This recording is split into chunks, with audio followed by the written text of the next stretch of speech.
My name is Ethan Carter. I'm 32, single, and work as a freelance graphic designer. My life is simple, quiet, some would even say boring. But that's how I like it. At least, that's how I used to like it before I noticed the eyes. The ones that never leave me. The presence that follows. It started subtly. A chill at the back of my neck while walking home at night. A creeping sense of being watched as I worked late, my apartment silent except for the hum of my laptop. At first, I convinced myself it was paranoia, just an overactive imagination. But then the proof began to pile up. I first saw him through my window, a tall figure, standing beneath the flickering streetlight outside my building. His posture was stiff, unmoving. I stared at him, waiting for him to move, but he just stood there. After what felt like hours, I blinked, and he was gone. Then came the notes. Small, handwritten messages slipped under my door. I see you. You look peaceful when you sleep. We will meet soon. My stomach twisted every time I read them. There was no signature, no indication of who left them. Just black ink on white paper, a silent promise of something sinister. I installed extra locks. I stopped leaving my apartment after dark. I even changed my number. But it didn't matter. He was always there watching. I would catch glimpses of him reflected in store windows, lurking behind trees, standing at the end of the hallway in my building.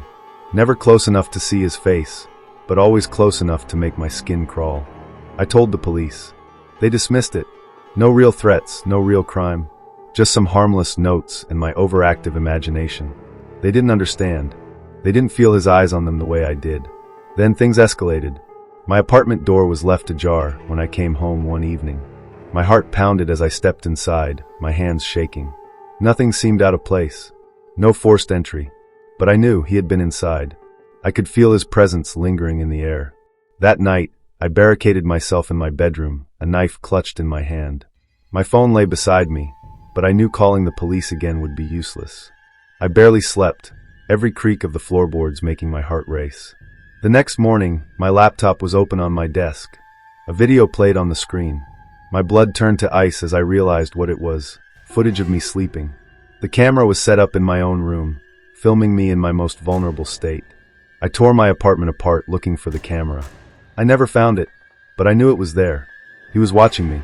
Always. I couldn't stay there anymore.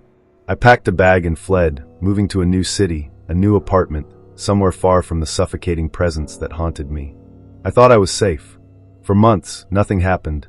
No notes, no sightings, no eerie sensations creeping up my spine. I started to believe I had escaped him. I even started sleeping without a knife under my pillow. And then last night, I received an email. Did you really think you could run? Attached was a picture. A photo of me, sitting in my new apartment, taken from outside my window. I ran to the window and ripped open the curtains. My breath caught in my throat. There he was, standing across the street, unmoving. My body froze. My lungs forgot how to breathe. The world around me shrank until there was nothing but that twisted grin, stretching too wide, too knowing. He had followed me. He had always been there. I stumbled backward, knocking over a chair. My hands shook as I grabbed my phone. I could barely type the number. 911. 911, what's your emergency? There's someone outside my apartment. He's been following me. He broke into my old place. Please, you have to send someone. My voice cracked, desperation dripping from every word. Can you describe him? I turned back to the window. My breath hitched. He was gone. No, he was just there. I pressed my forehead to the cold glass, scanning the dark street. Empty. Sir, are you in immediate danger? Yes. God, yes. But I knew what would happen.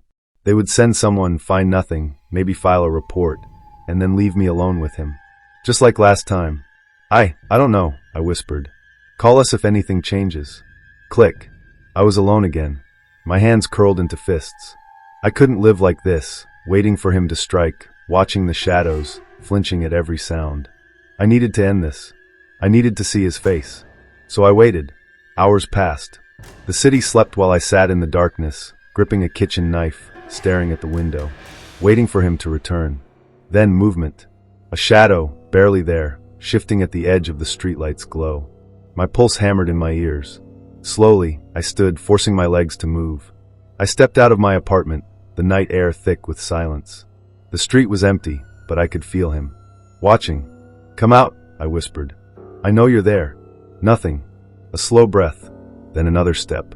And then, a hand clamped over my mouth, yanking me into the darkness. I struggled, thrashing against the iron grip. A voice, low and amused, whispered in my ear. "Shh, I've waited so long for this." Then, everything went black. I woke up to darkness. My head pounded, my wrists ached, tied.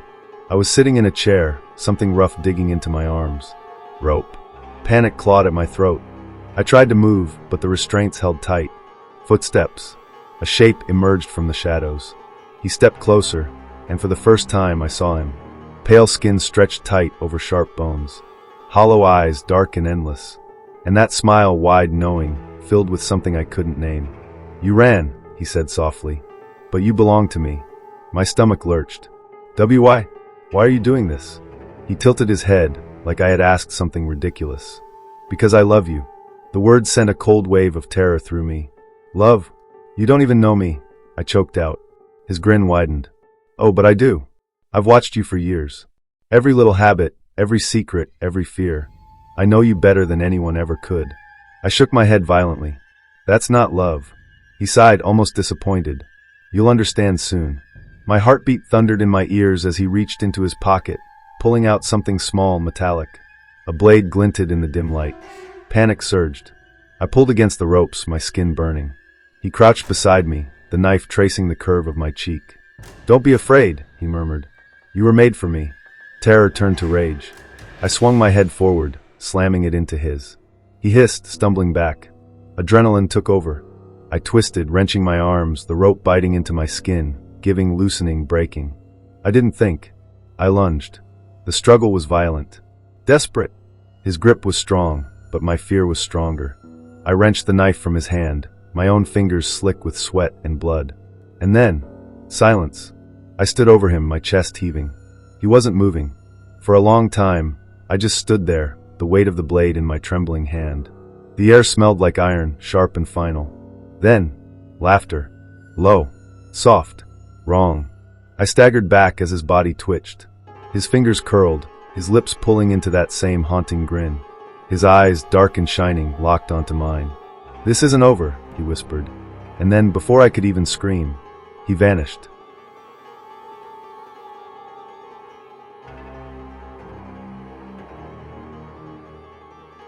It started with a picture. A single photograph slipped under my door late at night. I almost didn't notice it, thinking it was just another piece of junk mail. But when I picked it up, something inside me went cold. It was a picture of me, not a normal one. This wasn't a selfie or something taken by a friend. No, this was different. The angle was strange, taken from above, as if someone had been watching through my apartment window. It was recent, too. I was wearing the same shirt I had on that night. My stomach twisted. I lived alone. My apartment was on the 4th floor. There was no fire escape outside my window. No way someone could have taken this photo. And yet, someone had. The next night, another photo appeared. This time it was closer, more detailed. It captured me sitting on my couch, staring at my laptop. My curtains had been closed, I was sure of it. But in the photo, they were open, revealing my dimly lit living room. I locked my doors, double-checked the windows, slept with a knife under my pillow. But it didn't stop. Every night, a new photo. One of me brushing my teeth. One of me sleeping. One of me standing at the sink, washing dishes. The worst part? The angles kept changing, getting closer, as if he was getting bolder. I stopped going out after dark, stopped turning on the lights in my apartment. I even covered my windows with thick black sheets. But the photos didn't stop. One morning, I woke up to find a single Polaroid sitting on my nightstand. My stomach clenched as I picked it up with trembling fingers. It was a picture of me, taken from inside my bedroom. I bolted upright, my eyes darting around the room. The door was locked. The windows were shut. There was no sign of forced entry. But he had been here, standing over me as I slept. I went to the police. They didn't believe me. There was no forced entry, no real evidence of a crime. Just a few photos, which they said could have been planted by someone playing a prank. They promised to keep an eye on things, but did nothing. That night, I barely slept. Every creak, every whisper of wind against the window made my skin crawl. At some point, exhaustion took over, and I dozed off. When I woke up, the air in my apartment felt different. Still, suffocating. I turned my head, and my heart stopped. There, on my pillow, inches from my face, was another photo. My breath hitched as I picked it up. My hands shook so badly I almost dropped it. It was a picture of me, taken just seconds ago. My eyes were closed.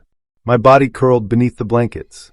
But in the corner of the frame, reflected in my bedroom mirror, was him, a tall, shadowy figure, standing over my sleeping form. My blood turned to ice. I shot up from the bed, my breath coming in short, ragged gasps. My fingers clenched around the photograph, as if crushing it would somehow erase what I had just seen. My eyes darted to the mirror, the same one from the photo. Empty. But that didn't mean he was gone.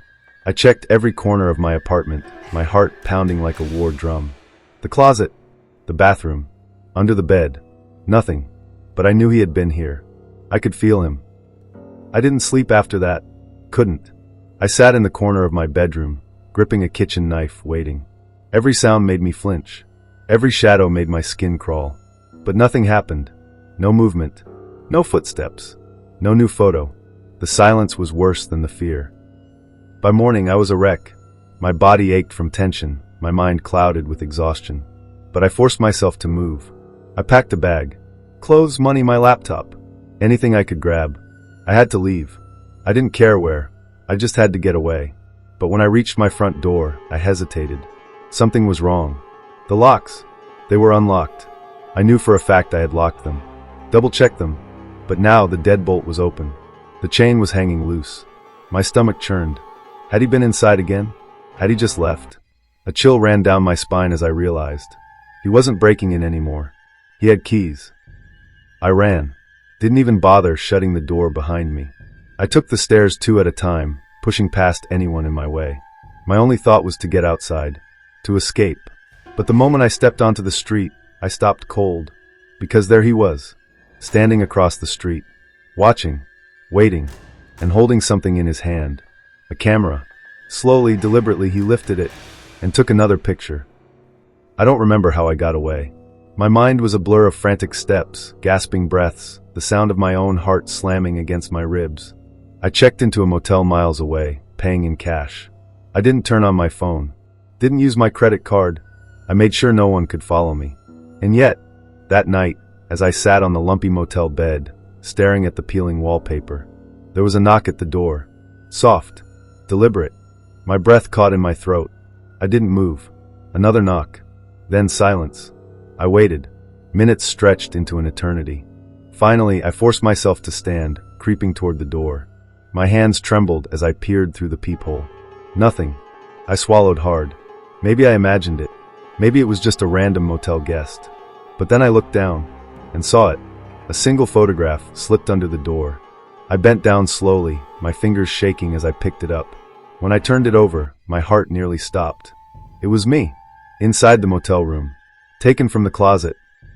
I whirled around, my breath coming in sharp gasps. My eyes locked onto the closet door. It was slightly open, just enough for someone to be watching.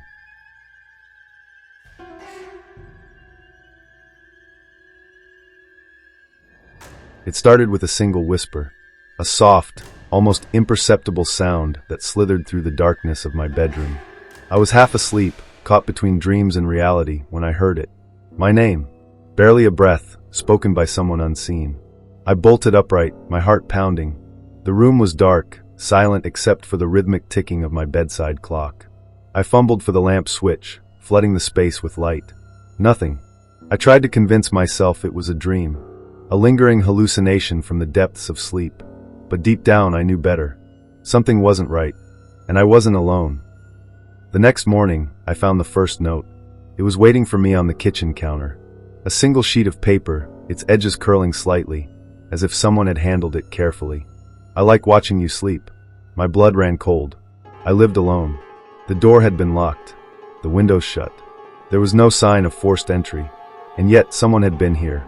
Had they watched me last night? Had they whispered my name? I searched every inch of the apartment. Under the bed. Inside the closet. Behind the shower curtain. Every space too small for a person, yet suddenly terrifying in its possibility. Nothing. But the feeling remained. That creeping, suffocating awareness that I was being watched. Days passed. Then weeks. The notes kept coming. You look so peaceful when you dream. I wonder what you're thinking about. I feel closer to you every night. I stopped sleeping, stopped closing my eyes for more than a few minutes at a time. Every sound became a threat. Every shadow held a presence. I set up cameras, placed them at every possible entry point, sat for hours watching the footage, waiting to catch a glimpse of him. But nothing ever appeared. The notes still came, but no one was ever there. Then one night, everything changed. I was lying in bed, too exhausted to fight sleep, when I felt it. A breath, warm, close, right against my ear. I froze. My body refused to move, my muscles locked in place as raw terror coursed through me. I wasn't alone. He was here, inside my room. I wanted to turn, to confront him, to scream, to run, but I couldn't. Then the mattress shifted, as if someone unseen had just gotten up. I snapped on the light. My breath came in ragged gasps as I scanned the room. My door was still locked, the windows sealed. But I knew. He had been in my bed, lying next to me, whispering in my ear. I left that night, grabbed my keys, ran to my car, and drove until I couldn't think. I checked into the first hotel I found, throwing myself inside and locking every possible entrance. Finally, I was safe, or so I thought. The first night at the hotel, I slept. For the first time in weeks, I let exhaustion take me. When I woke up, I felt lighter. The nightmare was over. At least, until I reached for my phone. There, waiting for me, was a new message. No number. No contact name. Just a single text. I found you. Attached was a photo. Of me. Sleeping. In this very bed. My heart nearly stopped. I scrambled out of bed, my hands shaking as I checked the door, the windows. Everything was still locked. But he had been here. Somehow he had gotten inside. And he was still watching. I called the police. They arrived within minutes, searching the room, checking security footage. Nothing. No intruder. No forced entry. No sign of anything unusual. Just a frightened man with a phone full of disturbing messages. One officer gave me a sympathetic look. Maybe a hacker? Someone messing with your phone. I could hear the doubt in his voice. I wanted to scream, but I didn't. Because I knew. This wasn't a prank. He had been here. He had watched me sleep. And he wasn't done yet. I moved again. New city. New apartment. Different name on the lease. I changed my number. Got rid of my old phone. Scrubbed my social media. Everything. For months, I was safe. No whispers. No notes. No photos. For the first time in what felt like years, I started to breathe again. Then one evening, as I returned home from work, I noticed something unusual. My bedroom door was open. I never left it open. My pulse quickened. I took a cautious step inside. Everything looked normal. No signs of forced entry. Then I saw it. A single piece of paper, lying perfectly centered on my bed. Trembling, I stepped forward, picking it up. I turned it over. And the moment I saw the words, my entire world shattered. You left the window unlocked. And then, a single sound. Behind me, a soft click. The bedroom door. Closing.